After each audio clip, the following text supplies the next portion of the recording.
Everybody, my name is Maki Gingoyon. I'm a proud transgender woman based in Cebu City. My pronouns are she and her, and I am the CEO and co-founder of the number one dating site for transgender women and men who are attracted to trans women. It's called mytransgenderdate.com.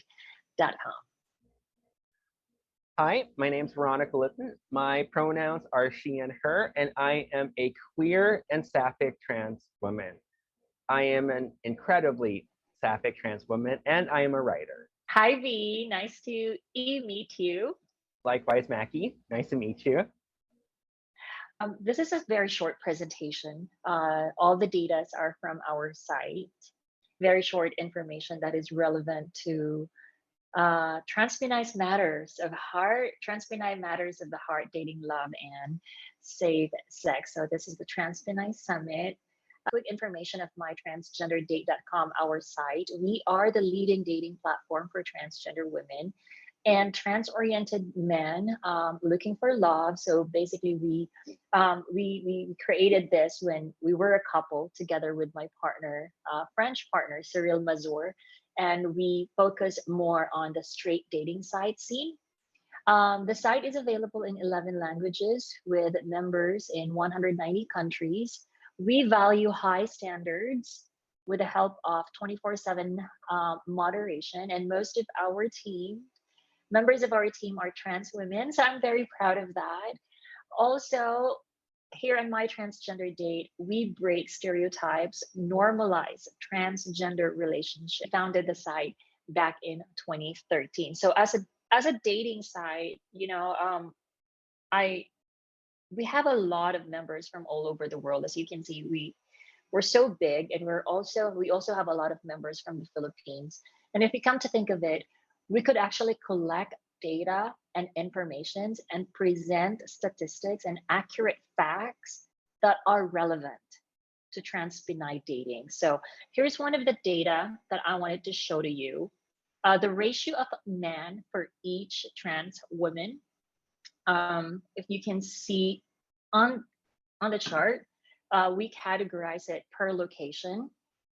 I wanted to highlight the global scene of the percentage of men for each trans woman. There are actually 5 men for each trans woman. And in Europe, there are 13 men for each trans woman. And in the US, there are 12 men for each trans woman. And in Canada, there are 11 men for each trans woman. And even in Latin America, there are 6 men for each trans woman. We brought this up because personally, in my experience, I have been in a situation where I would be like, there are no men, or there are only few trans-oriented men, or there are only few men who are attracted to trans women. When hormones kicked in, you always just wanted to be, no, there's no man for me. No, there will be nobody will be attracted to a trans woman. So apparently, with all this data that we have on our dating site, I can confidently say that I have more men to choose from. There's just a lot of fishes in the sea. But if you're going to look at Southeast Asia, in Thailand, there is fairly equal distribution. There's like 1 man for each trans woman. However, for our trans here in the Philippines, if you are only searching for men in the Philippines, there's really low percentage of men who are attracted to trans women. In fact, our data say for 8 trans women, there is like only 1 man. So if you're a trans searching searching strictly within the local scene, I think you really have less chance of finding a man. People aren't as aware about trans lesbians or queer trans women as they should be. So I think because of those things, the data and the statistics on it are still pretty low. I could be wrong there. But in my personal experience, the places where we flourish the most are usually online. So it's either in Facebook communities, Discord servers, even in different dating apps where we have a chance to sort of get past all the pleasantries at the beginning when you meet someone and just sort of be yourself. So in my experience,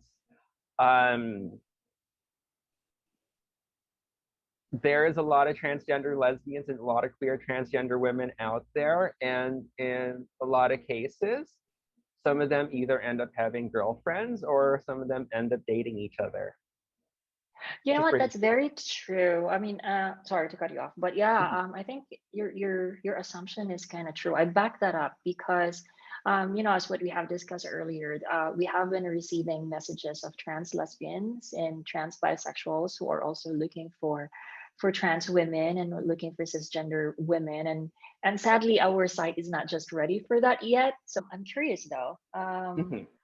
Like I know that there are apps that are specifically for trans lesbians. I mean, Mhm. no, for lesbians in For general. lesbian. Okay, so when it comes to that, one of the apps that I use is called Her. So Her opened up a few years ago, initially as a dating app, primarily for cisgender lesbians and cisgender bisexual women or women who identify as queer or sapphic. Over time, Her has become insanely inclusive to support not only non-binary people but transgender women and transgender men as well. So um, there are apps like Her that's super inclusive that really supports an entire, the entire spectrum of the community.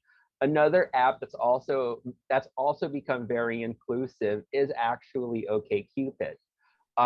With a lot of users on OkCupid identifying as transgender, non-binary, two-spirit, questioning, who happen to either date other transgender, non-binary people or also date other queer, cisgender people as well. So there are options now for queer transgender women to find dates.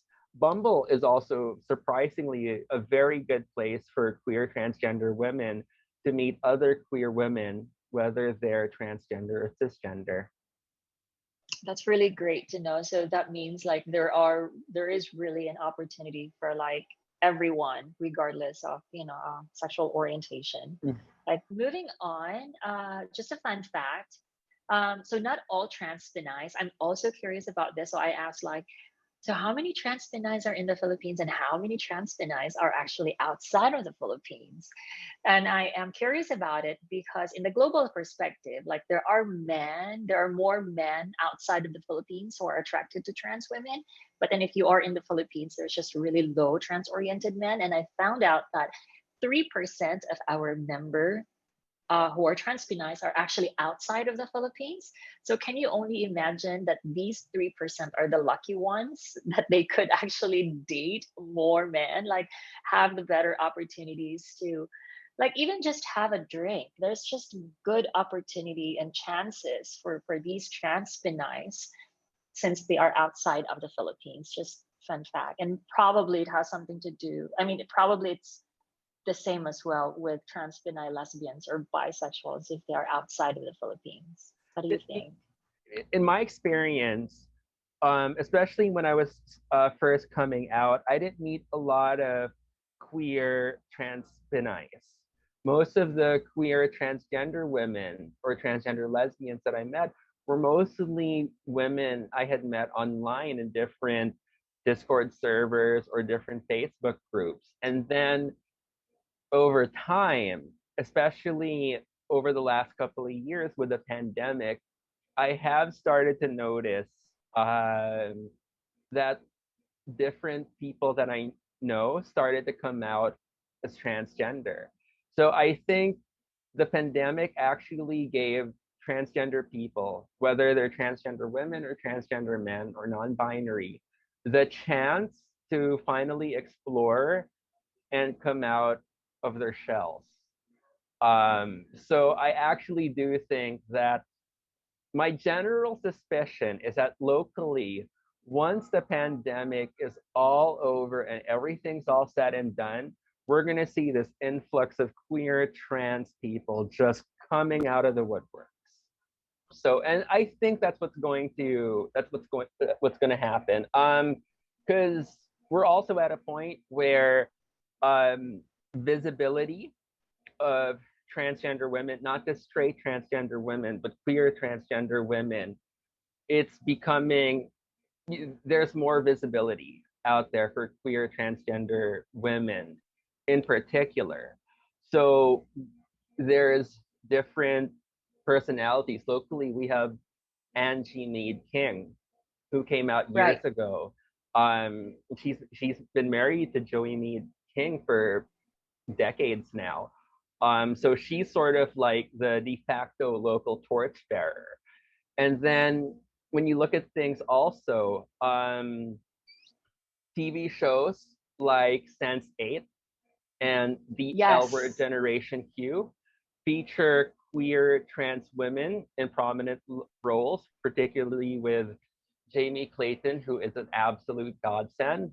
And then also you have the Wachowskis, who did Sense8. They also did The Matrix. They're both trans. They're making movies. They're producing TV shows. And when it comes to the digital sphere, on areas like YouTube, one of the most prominent personalities on there is Natalie Wynn, who runs the channel ContraPoints. And if I'm not mistaken, Natalie Wynn is actually one of the top earners on Patreon now because of the work that she does. And she's been featured by so many huge publications. So the awareness of queer trans women is starting to really improve over time. Glad you share that because visibility really plays a big role. The next data that I would like to share is the impact of gender reassignment surgery on your dating life. So I have like two charts here with me. On the left side, we categorize trans feminize based on their status of gender reassignment surgery. You have the pre-op, non-op, and post-op. And if you can see that the pre-op and non-op are pretty much the ones that has takes the bigger percentage of the members. On the right side, we also have the preference, the numbers of the percentage of men based on their preference. Now, if we're going to compare the two, um, if you're a non-op transgender woman, basically there you do have chances that you will be able to meet your counterpart because you have like 93% of men who prefer non-op trans women. If you're a pre-op trans woman, meaning like based on the definition of our side, pre-op is that you're planning to undergo gender reassignment surgery, but not just yet.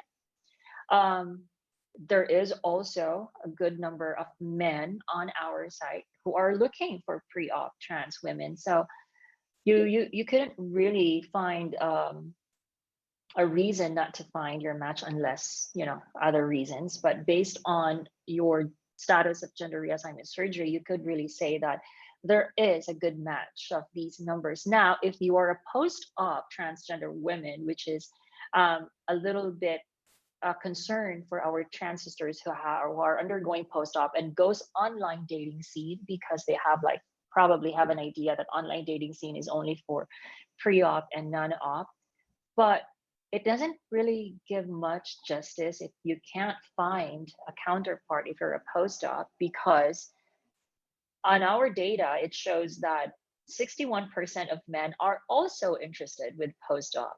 So regardless of the status of your gender reassignment surgery, you have a great chance of finding someone online. Do you think these things also matters in the trans, lesbian or queer transgender dating scene?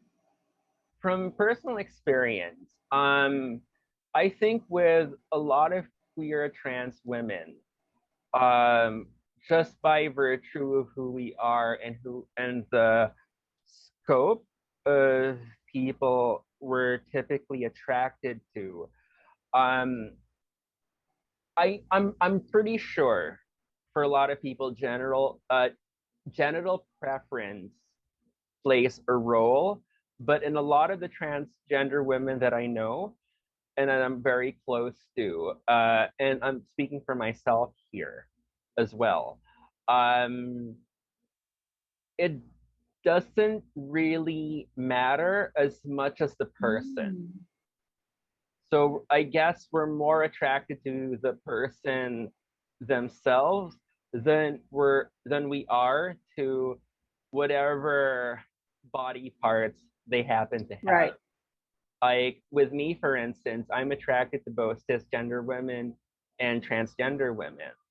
So what's really between the legs isn't really a factor for me. Just as long as we get along and she's pretty, that's really all I care about.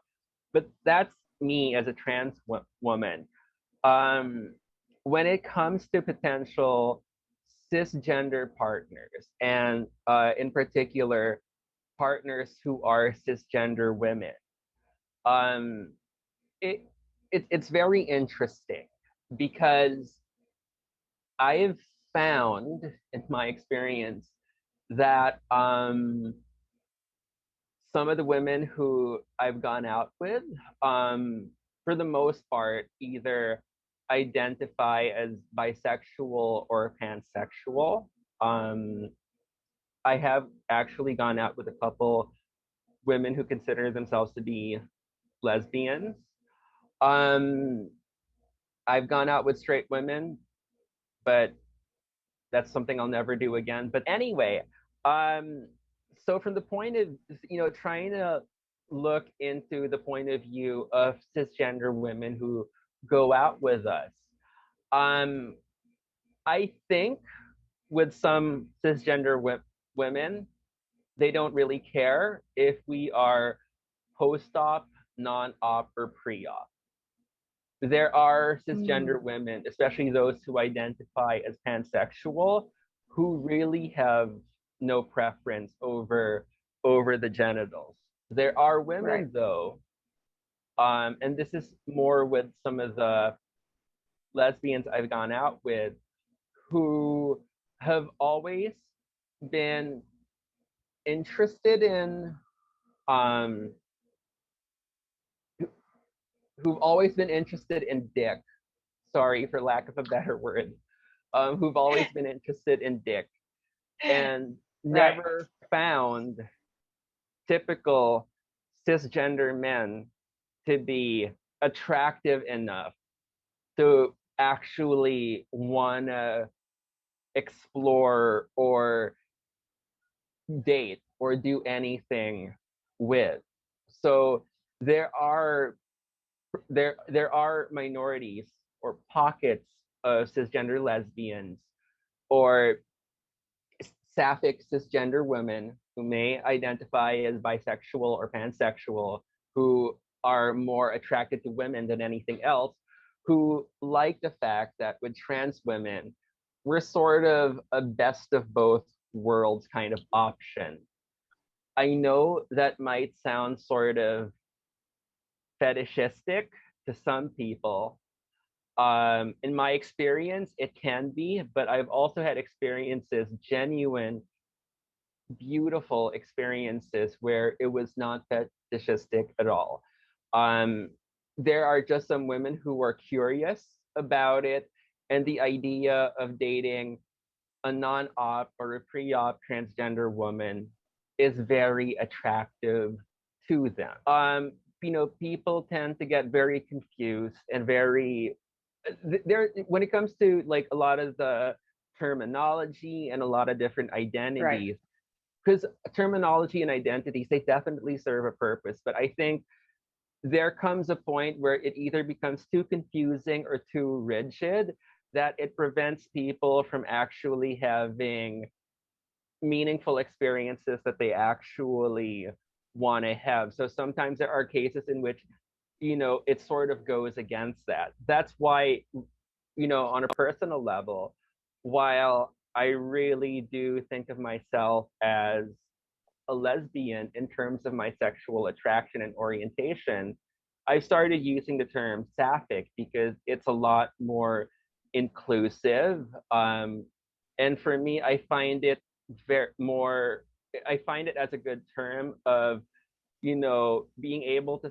celebrate who I am and who I love, while also being true and honoring parts of my past and maybe parts of my partner's past also. like when I'm in a relationship with a woman, we're both women. It doesn't, nothing changes in that dynamic. But if you put a label, if you hold on too tightly to a label, um, it might prevent you from being a little more open and a little happier in that aspect. I don't know. That's where my train of thought has been lately. Or if you're going to limit yourself based on your label, you won't be able to discover your true West self. If Exactly. my next data is all about sexual roles, and I'm so interested about sexual roles in the queer transgender dating scene. If you can see with my the two charts here, the left chart shows the number of trans feminines that are being categorized based on their sexual roles. So you have the top, the bottom, and the versatile. And then on the right chart, I have the number of members or the percentage of members that are also based on their sexual role, which is top, bottom, and versatile. I want to compare the two, and let's start with the easiest. So if you're a versatile person, obviously you are going to look for a versatile person. There is a good percentage of men who are versatile and men who are looking for versatile trans women and trans feminines who are actually versatile. Now, looking at the numbers of bottom trans feminine. So if you're a bottom trans feminine, then obviously you're going to search for a top man. And there is a good number of men who are top and searching for a bottom. If you're a top trans woman, then you actually are going to look for a bottom um, man. And there is actually a good number of men, like 8% of men on our side are bottom. So this is a good match. So this data shows that you could find someone in the online dating scene. How about in the queer transgender dating scene? Ooh. Okay. So, you know what? The figure that you're showing right now, based on my personal experiences and my assessment of not just my own experiences, but the experiences of other queer trans women that I know, it's very similar to the graph that's on here. It's because it seems like most of the transgender women I know are either versatile or are bottoms, with very few of us being tops. So it's actually interesting because I guess when it comes to our sexual expressions, that's something we all have in common. So in the queer transgender dating scene, you also have this sexual roles, and I find it very important to tackle about just to normalize that these things are part of relationship and dating. Absolutely. When it comes down to it, I think as trans women in general, regardless of what our sexual orientation is or where we are in the world, there is so much pressure on us to be absolute saints or like these 1950s style Stepford wife ideas of what a woman is, that I think it Right. actually interferes with the way we happen to express ourselves on so many different levels, especially on a sexual level also. There are so many different restrictions um, that I think ultimately play a role in the way we express ourselves sexually and to our partners as well. Right. My experience, most of us are very versatile. There are a lot Right. of bottoms out there, definitely, and very few tops. Um, in my experience, I've found that if I'm with a cisgender woman, I tend to be, I tend to lean more on like the versatile bottom end of Right. things in that aspect. Whereas with trans women, I tend to be more versatile top, where I'm I guess I'm more I'm the one who's more in control of the situation. Correct. I'm more of the dominant, whereas with cisgender women, I'm more of the submissive. It's actually very fascinating. I'm still trying to figure out why. Well, it is fascinating for me that this data is based on a I mean, a straight transgender dating site. But then we kind of connect all these Mhm. informations, and it kind of reflect that regardless of sexual orientation, it is kind of the same Mhm. among all the dating scenes, and it's amazing. And all these data, we concluded, V, that sexual role and gender reassignment surgery have a no impact on the dating life of trans benais. However, geographical location has a huge impact on the dating life of trans benais, unfortunately. So, with the data that I had earlier, you can see that there is really low number of trans oriented men here in the Philippines. So, for you all ladies out there, for you trans sisters, go look for someone outside of the Philippines. So that is why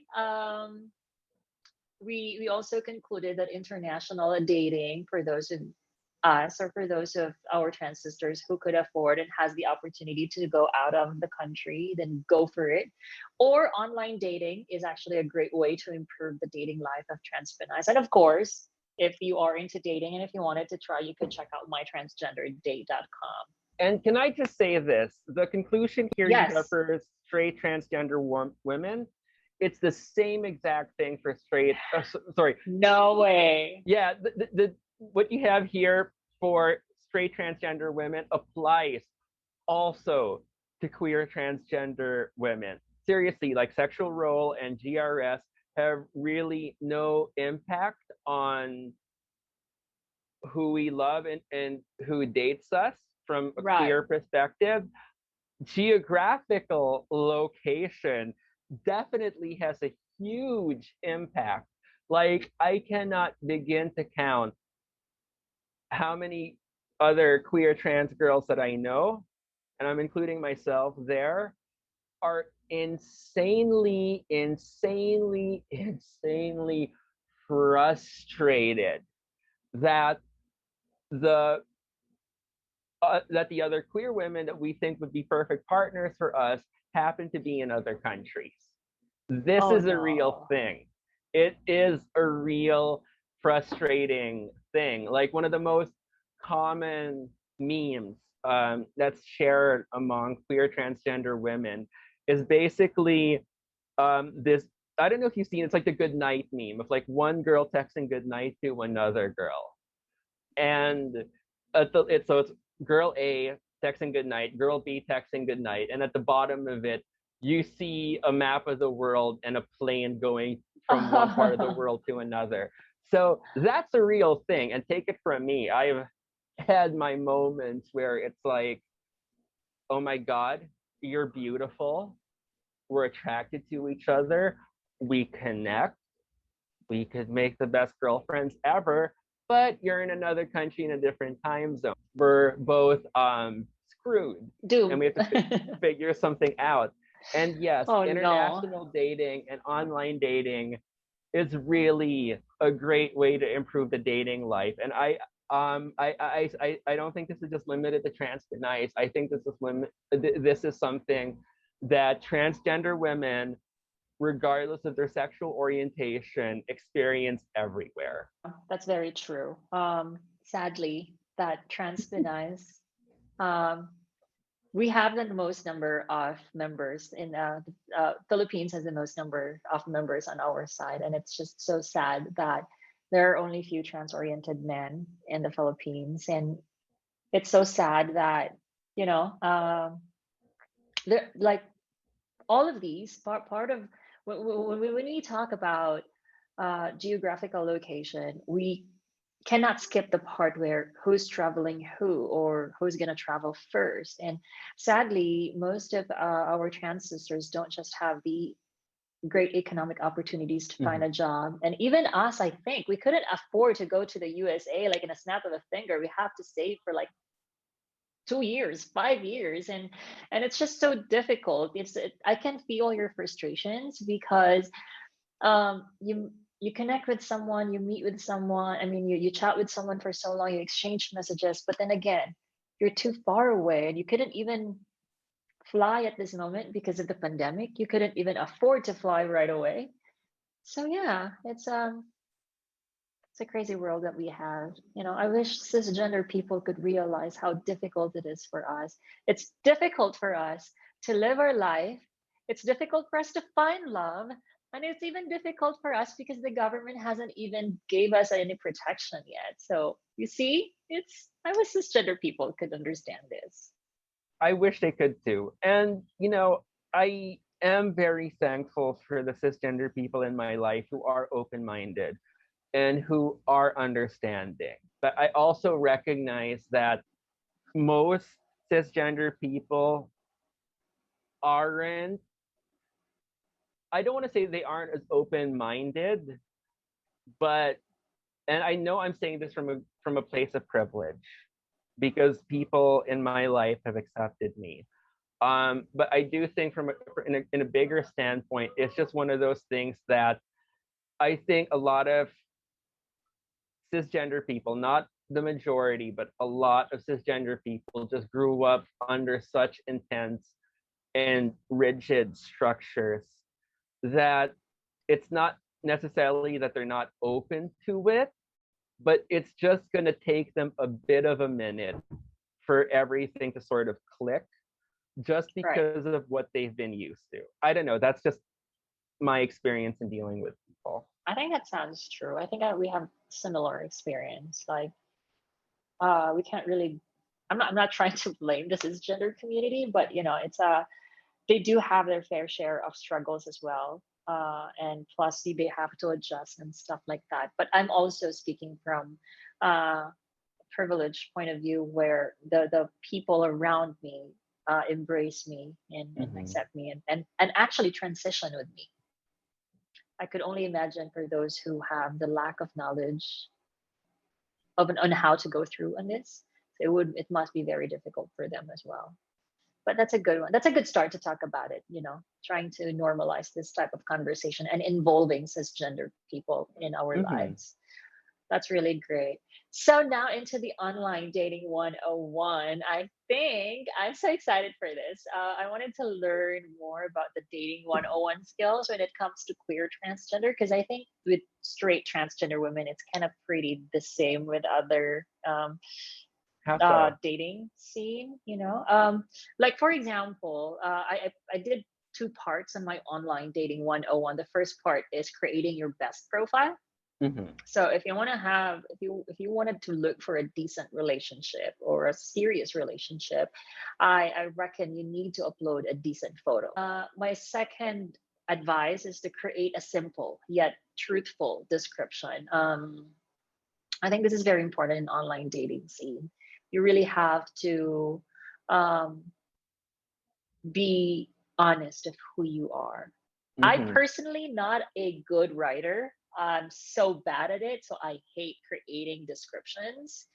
Um, Lucky you, because you have the gift of writing, so you could probably, sweep off all the girls with your profile description. But I think it's really important. And the third tip that I have for the girls is just follow the community guidelines. Like on our site, um, it's very we are very strict in implementing our community guidelines. So I think it's rule of the thumb. You don't want to get blocked, so don't do crazy things online if you want to look for a serious relationship. So yeah, what do you think about that? Oh, I'm in absolute agreement when it comes down to that. I guess in my experience, when it comes to online dating, it's either I met someone on a dating app like her or Bumble, Right. or I'll meet someone on a Facebook community, and Mm. we'll hit it off. And next thing we know, we have this weird. This is mostly for like girls internationally, not locally, sadly, where we basically have this somewhat romantic, physically intimate relationship with each other without Right. having to call it anything or to see each other every day. It's just like one of those things where we just pop in and out of each other's lives. Yeah. That's really the best way I could explain that. Um, it's yeah, it most people would rather have a serious long-term relationship with someone who's near them. I think that's the ideal for everyone across the I board. I believe so too. Yes. But with how things are with the pandemic, your accessibility to people who might be more open-minded than anything Right. else, um, it ends up creating these sort of, I don't want to call them strange, but these like new relationship dynamics where you form really intense and intimate bonds with other people in other parts of the world. And you see them all the time online. You talk to them for the most part on a regular basis. Sometimes you pop in and out of each other's lives, but you're always there. Yes. Um, it's a very new kind of relationship dynamic, but because that there are limitations with online dating, especially long distance online dating, and you're not naive to those limitations. You just sort of expect it for what it is, and you just appreciate it for what it is, and sort of allow yourself to sort of hold out hope with the notion that if your worlds ever actually collide offline, it could happen. But if it doesn't happen, it doesn't happen. It's definitely strange for sure.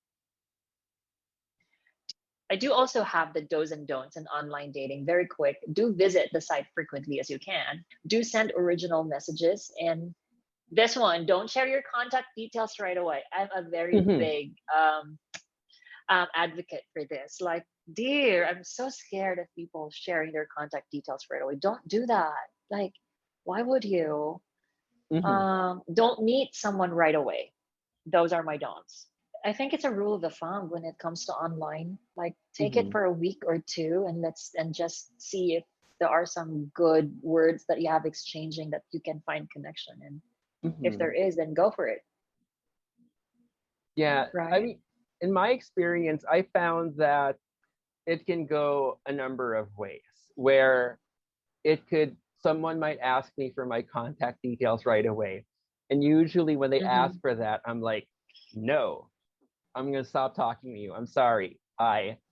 Um, sorry, not sorry. To share that safe sex is not just all about, protecting yourself from getting HIV or STDs or STIs.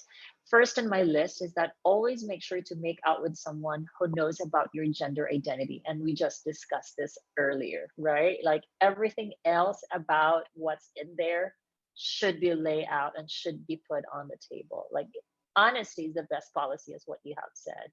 I Mm-hmm. think that's very A lot of people have so many conflicting views and opinions and feelings on disclosure, whether or not they are comfortable or they feel it necessary to put themselves as trans on their dating profile. Whatever another person does, that's on them, and I'll respect that. But for me, on a personal level, I put that I'm transgender on my dating profile. I put that I am looking for women and I am a queer transgender woman in my dating profile, just so it clears up any misconceptions. And that aspect is something we can do. It's like being able to do away with it right off the bat right. so I can know the person already. Because it's sort of like if I'm talking to someone and it's going great and I don't tell them I'm trans, it's just setting myself up for disappointment and failure.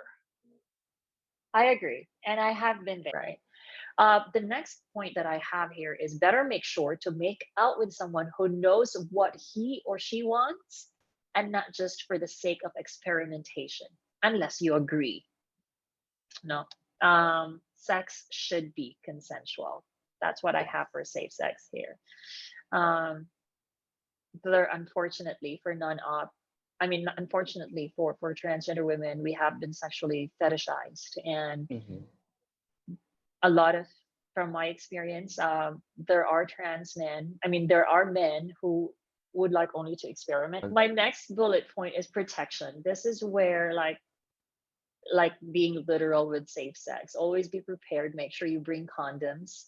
I need to know on your side, actually, especially when it comes to queer trans gender dating.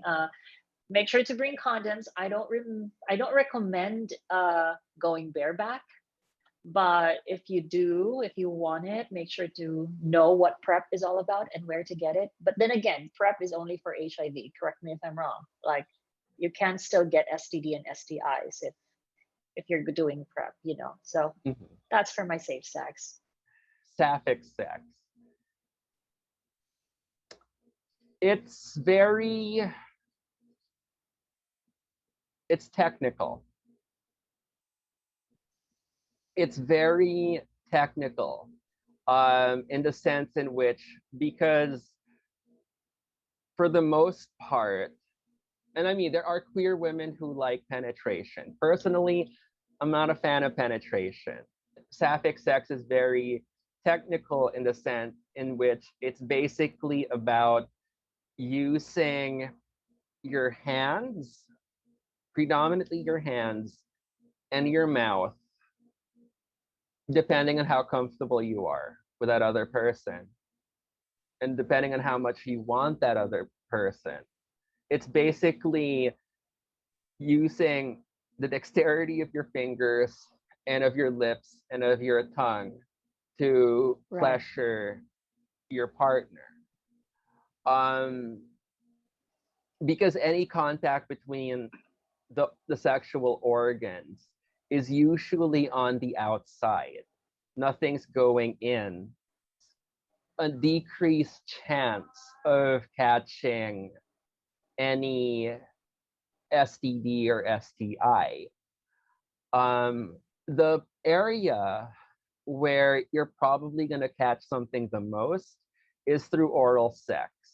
So when it comes to oral, that's where you're going to need the protection. So with trans women, it is recommended to wear a condom if you're not sure, or if it's your first time experimenting with someone and they want to go down on you. Or if you're with a transgender man or a cisgender woman, if you have access to a dental dam or something like that, the potential exposure to different STDs and STIs are kind of different. It's not to say that they aren't there, they're definitely there. But because the mechanics behind the acts themselves are very different, it's a different kind of risk, if that makes sense. This has been Transpennine Summit, Transpennine Matters of the Heart, Dating, Love, and Safe Sex. Miss Maki, thank you so much for all this. Thank you. Thank you, V, for sharing all this knowledge. And I hope that a lot of us have been enlightened with the curiosities in terms of the dating scene for both straight, queer, and everything in between. That, as what you've said, it really needed to be discussed and normalized. So thank you very much. Thank you. We hope you enjoyed the discussion, and we'll be monitoring things in the chat box. So if anyone has any questions, comments, concerns, and violent reactions, there is a good chance we'll be answering it later. Thank you.